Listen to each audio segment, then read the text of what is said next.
You know, one of the things that I sometimes lose patience with is people are talking about how bad things are and how liberty is in retreat. You know, I don't really see it that way. That's not the full picture. Think of what the world looked like in Jefferson's time, how many monarchies there were, dictatorships. And it's up to us to make sure that 50 years from now, our children, our grandchildren will say the natural course of things has actually been for government to yield and liberty to gain ground. We have a real opportunity to reach new audiences. People are hungry for new ideas, new solutions. And this polarization we've seen for so many years now has really created an opportunity for us to reach the exhausted middle majority of this country. So we thought to ourselves, how do we do this? Where should we invest to reach these new audiences and seize this opportunity? And that came down to 3 areas. Ideas that drive change, reaching future generations, and bringing liberty to life. Joining me now to discuss this, Mustafa Ekyol, Senior Fellow at the Cato Institute. Thomas Berry of the Libertarian Cato Institute. David Beer, the Immigration Studies Director at the Cato Institute. Spoke to Romina Boccia, Director of Budget and Entitlement Policy at the Cato Institute. Boccia, 5 minutes for your opening remarks. Thank you for the opportunity to testify today. Thank you for the opportunity to testify. Mr. Beer, what do you choose? We should have legal immigration and build a wall around the welfare state, not around the country. There's never been a law like this. Should this agency even exist? No, we didn't need it. No, we didn't need another federal agency in the first place. All right, I know you disagree. How do tariffs work then, Scott? Right, tariffs are typically paid by consumers. We have no way of knowing because we're not going to be allowed to know. The American appetite for this war is not unlimited. Trade policy uncertainty was the highest it's ever been in any administration dating back to the 1960s. He promised to reduce legal immigration and illegal immigration. When it comes to reining in federal spending and debt, that's where Congress really comes in. This is the time for Trump to push for a permanent end to the war. The policy staff will always be the heart of what we do.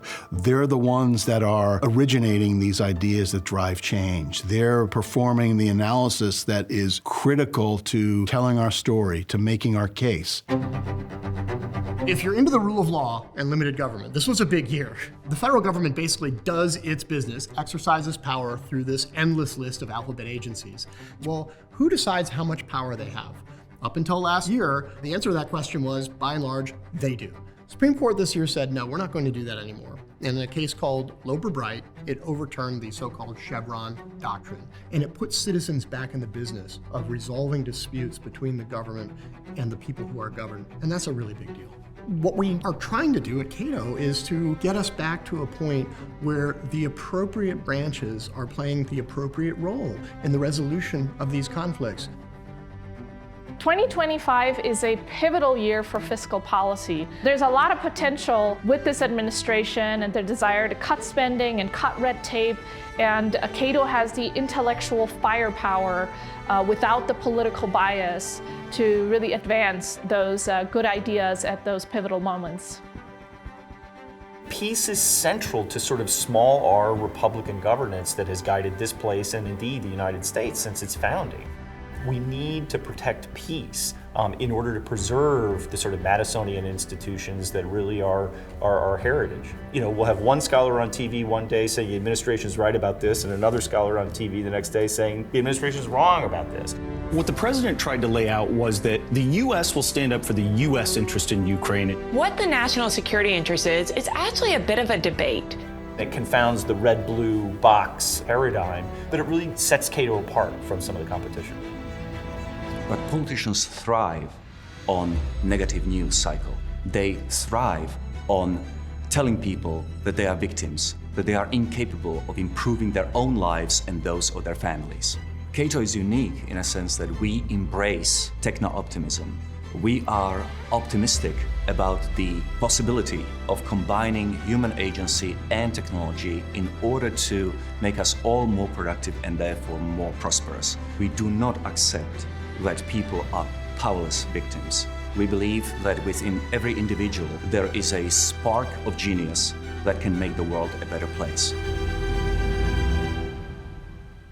bringing liberty to life, its content, its distribution, and its conversion. A lot of people relate to what we believe in. They just don't know it because they haven't heard it. We can really connect with an audience in a way that's much more engaging. When people can see their faces and hear from people on a personal level, you can really connect with audiences. One of the things that it's really been a transformation, being the premier liberty organization reaching the young today. It really gives you an idea of what the opportunities that lie ahead are. It's pretty exciting. The statement of principles that Cato stands for is basically the brand vision: limited government, individual liberty, peace, and free markets. It's not just words on a piece of paper. We have to bring that statement of principles to life. One of the biggest problems we have is that in a highly polarized environment, people don't want to listen to anyone else, particularly minority points of view like libertarianism that are challenging and complicated to interact with. By creating a kind of culture that allows for people to be curious and open, we open the door to more people being ready and willing to engage different ways of thinking about how we overcome the chaos around us.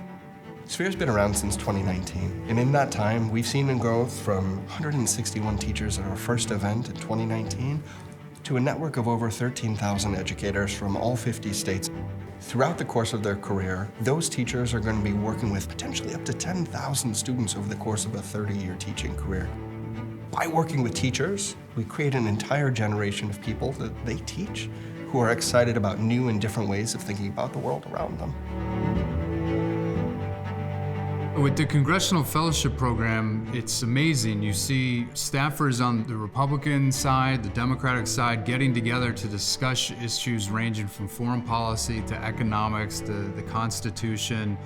It's pretty unique in Washington these days to have both sides coming together like that to discuss issues in a setting that is respectful and not contentious. I'm really excited about a few of the projects that we've got in our Liberty portfolio of educational programs, in particular the launch of Cato courses. We are set to be rolling out and reaching students with key conversations around things like, what is human progress? How do we think about criminal justice reform? This is going to be our first real opportunity to reach, at scale, advanced high school students. Catch them right as they're starting to have those really interesting and challenging thoughts about, what does the world around me mean? How do I see the chaos in front of me and make some sense of it? And that Cato is the place that has those ideas that can slot right in, help them think about making sense and deciding where to go.